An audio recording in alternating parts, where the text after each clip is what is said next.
그래야 어떤 상황이 와도 자생할 수 있습니다. 안녕하세요. 전업블로거 세수함의 이병헌입니다. 한 2주 넘게 영상을 못 올렸는데요. 이래저래 바빴던 일도 많이 있었지만 기존에 공지드렸던 블로그 컨설팅 이벤트 총 8명의 컨설팅을 무사히 잘 마쳤습니다. 처음에 공지는 2명을 선정을 하고 30분씩 진행을 하겠다 이거였는데 총 8분으로 늘어났고, 그리고 모든 분들 다 거의 1시간 넘게 진행을 하게 됐어요. 제가 컨설팅 해드린 분들이 최대한 잘 되길 바라는 마음이 크다 보니까 이런저런 이야기를 좀 많이 해드렸어요. 그래서 8분 모두 도움이 정말 많이 됐다고 말씀을 해주셨고, 끝까지 잘 따라와 주신 점 다시 한번 감사드립니다. 자, 그래서 오늘 말씀드릴 블로그 이야기는 저는 사실 모두 다 알고 있을 것이다 이렇게 생각을 했었던 내용인데, 컨설팅을 하면서 보니까 모든 분들이 다 알고 있지는 않더라고요. 제가 블로그 운영 팁을 여러 가지 소개를 드리면서 항상 제일 중요하다고 강조했던 것 한 가지, 바로 키워드입니다. 자, 키워드를 어떻게 쓰고 어떻게 잘 활용하느냐에 따라서 내 블로그 방문자 수, 전체적인 방향, 그리고 수익, 이런 것들이 모두 다 키워드를 따라가게 되어 있습니다. 그리고 심지어 저품질을 풀어내는 중요한 열쇠가 되기도 하죠. 자, 그래서 이번 시간은 효과적인 키워드를 조금 더 빠르고 편안하게 캐치할 수 있는 한 가지 방법을 말씀드리려고 합니다. 자, 제일 베스트한 건 내 분야에서 남들이 잘 안 쓰는 키워드를 최대한 빨리빨리 뽑아낼 줄 알아야 하는데, 여기에는 약간의 센스도 조금 필요해요. 그리고 또 한 가지 제일 중요한 건 끊임없이 꾸준하게 찾아보는 연습, 꾸준한 훈련이 뒷받침되어야 합니다.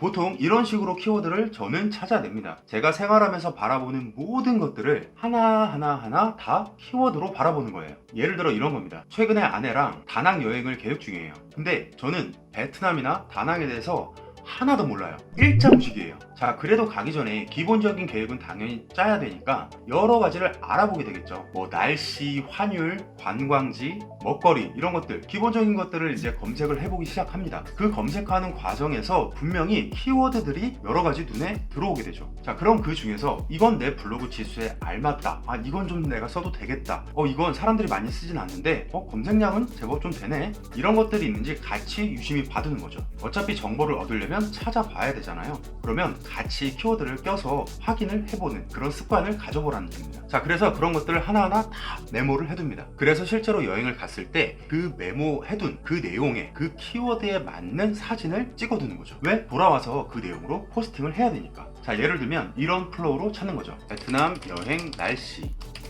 여기서 베트남 여행 적기를 눌러보고, 그리고 다시 다낭 여행 적기, 이런 식으로 계속 누르고 문서수를 같이 확인을 하는 겁니다. 다낭 여행 적기의 문서수를 보면 1355건이죠. 일단 그렇게 많지는 않은데 이 키워드가 검색량은 과연 어느 정도나 되는지, 그리고 월별로 추이는 어떤지, 그런 것들도 함께 바로 찾아보는 겁니다. 자, 이렇게 키워드 스테이션을 열어서 찾는 김에 확인을 해보는 겁니다. 그러면 월간 검색 수가 PC는 120, 모바일은 590건. 뭐 그렇게 많지는 않아요. 많지는 않지만 내 블로그 지수가 아직 얼마 안 된다, 그러면 충분히 쓸만한 키워드라는 거죠. 왜? 전체 문서 숫자가 1300건이면 그 자체도 그렇게 많다고 볼 수는 없거든요. 자, 아무튼 이렇게 PC 앞에 앉아서 찾을 때는 이 검색 광고 페이지를 이렇게 이분할해서 빠르게 찾아볼 수가 있는데, 이게 외부에 있을 때 특히 막 이동하면서 바로바로 떠오르는 그런 생각들을 그런 키워드를 바로 찾기에는 좀 무리가 있어요. 자, 그래서 그런 때는 두 가지 방법을 혼용해서 씁니다. 앱을 이용하거나 카카오톡을 쓰거나. 아마 많은 분들이 이건 알고 계실 거예요. 안드로이드는 구글 플레이스토어에 앱을 등록하는 것 자체가 상당히 편하기 때문에 키워드 관련 앱이 상당히 많습니다. 플레이스토어에서 키워드 그렇게 검색해서